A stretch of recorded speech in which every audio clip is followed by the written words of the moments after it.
भगवान ने किसी भी मनुष्य को निर्धन नहीं बनाया। ये लोग गरीब क्यों देखे जाते हैं?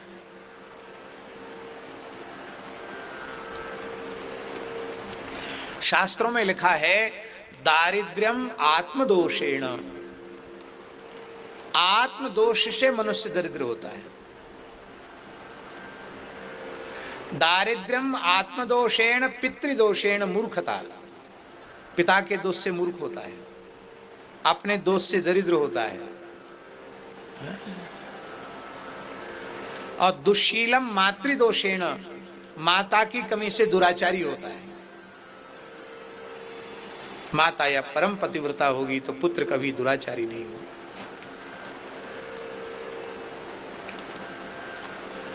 इसलिए भगवान को कोसना नहीं कि हमको गरीब क्यों बने। व्यसन है।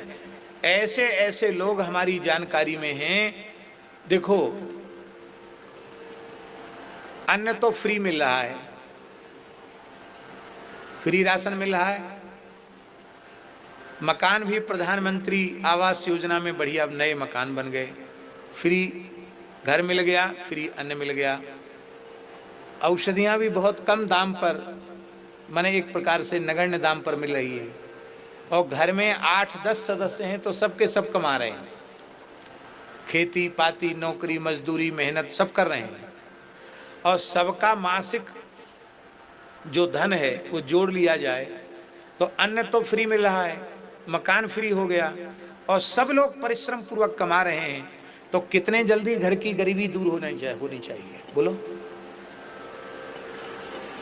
पर उस धन का क्या हो रहा है? शराब पी रहे हैं, जुआ खेल जा रहे हैं, अथवा मांस खा रहे हैं। तो पूरे घर ने मिलके पैसा कमाया और फिर रात को खा पी के सब।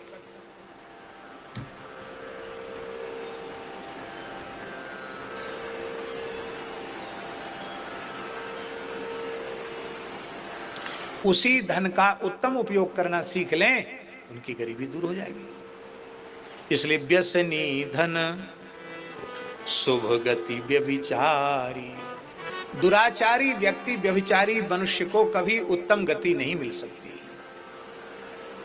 हाँ, जाति को सुनार पर नारी लागी प्रेत भयो, भक्तमाल में लिखा है। परस्त्री गामी को प्रेत बनना पड़ता है। हमारे पूज्य हरिराम बाबा एक गांव में रहते थे, वहाँ एक ब्राह्मणी भूतनी बन गई थी। वो बाबा एक घर में रहते थे, उसमें भूत प्रेतों का उपद्रव था। बाबा को तो लोगों ने उसी में ठहरा दिया। वो लोग खुद घर में घर छोड़ के भाग गए, जिनका घर था भूत प्रेतों के उपद्रव से। वो तो शहर में चले गए। बाबा से बोले हमारा घर खाली पड़ा, आप जंगल में क्यों रहते, यहाँ रहो। पुताई उताई करवा दी, बाबा वहाँ रहे। एक दिन बाबा ने देखा कि गांव की ब्राह्मण जाति की स्त्री जो कुछ समय पहले मर गई थी वो सामने खड़ी है। बाबा बोले तू तो मर गई थी? बोले हाँ, कुआं में डूब के मरी। अब कैसे सामने आ गई? बोले मैं चुड़ैल बन गई हूँ। बाबा बोले मेरे सामने क्यों आई, चुड़ैल बन गई? बोले बहुत दुखी हूँ, इस योनि में मेरा उद्धार करो। तो बाबा बोले मैं तो तुम्हें पहचानता हूँ, तू तो शंकर जी को जल चढ़ाती थी, बड़ी भक्तिन थी, तू चुड़ैल क्यों बन गई? उसने कहा मेरे जीवन में सबसे बड़ा एक पाप हुआ, मैंने पर पुरुष का स्पर्श कर लिया, उसी पाप से मुझे इस योनि में जाना पड़ा। पर पुरुष का स्पर्श करने के दोष के कारण मुझे चुड़ैल बनना पड़ा, मेरा उद्धार करो। बाबा बोले बातों से उद्धार होता है?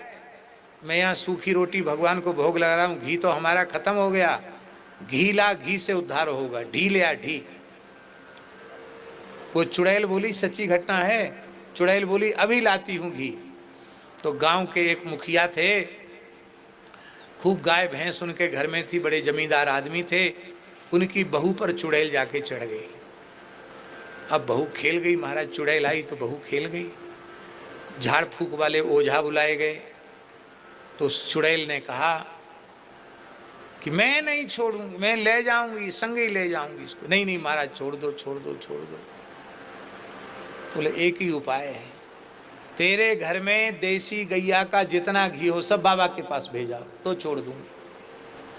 तो उसके घर में भैंस का घी तो बहुत था, गाय का घी केवल 3 किलो था, शुद्ध गाय का घी।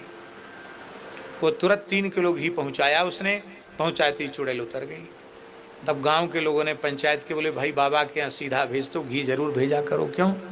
बाबा ने चुड़ैल पाल रखी है, जो बाबा को घी नहीं देगा उसी के पास बाबा चुड़ैल भेज देगा। मुड़ारा गांव की घटना है।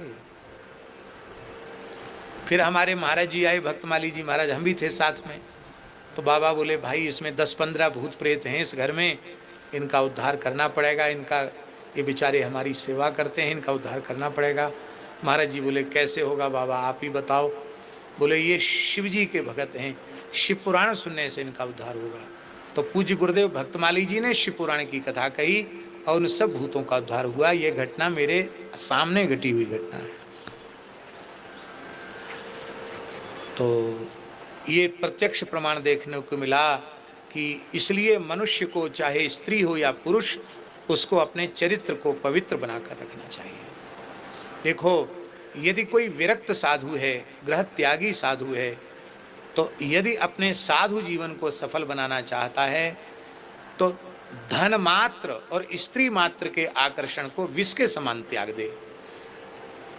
फिर कम भजन साधन करेगा तो भी उसका कल्याण हो जाएगा। यदि कोई गृहस्थाश्रम में रहकर ही भजन साधन करता हुआ अपना परम कल्याण चाहता है तो वह पर धन और परस्त्री के आकर्षण को विष के समान त्याग दे और फिर भजन सत्संग करे।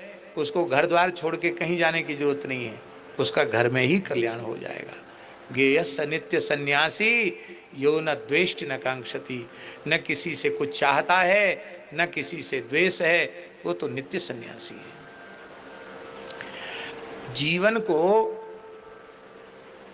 संसार की दृष्टि में बहुत भला बनाने की कोशिश मत करो, क्योंकि संसार की दृष्टि में तो दंभी पुरुष भी अपने को बहुत अच्छा प्रमाणित करते हैं। केवल उस परब्रह्म परमात्मा जो सर्वांतर्यामी है, घट घट व्यापक है, जिससे कुछ भी छिपा हुआ नहीं है, उस परमात्मा की दृष्टि में आप बढ़िया बन के रहो। क्या कहना, आनंद आ जाएगा।